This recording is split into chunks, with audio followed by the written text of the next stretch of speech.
21,000 क्युसेकने विसर्ग वाढवलेला आहे।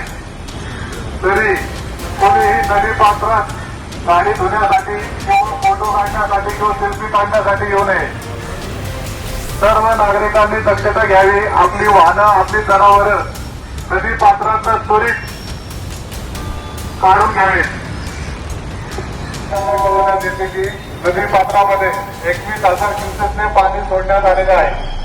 तरी सर्व नागरिकांना विनंती आहे की नदी पात्रामध्ये कोणीही आपल्या जनावरांना किंवा वाहन पार करू नये। जर केलं असेल तर त्वरित काढून घ्यावे। नदी पात्रामध्ये कोणीही येऊ नये। सर्व नागरिकांना विनंती करण्यात येते की नदी पात्रामध्ये 21,000 क्युसेकने पाण्याचा विसर्ग करण्यात आलेला आहे। तरी कोणीही नदी पात्रामध्ये फोटो काढण्यासाठी किंवा पाणी बघण्यासाठी पाण्याजवळ किंवा नदी पात्रात येऊ नये। सर्व नागरिकांना विनंती।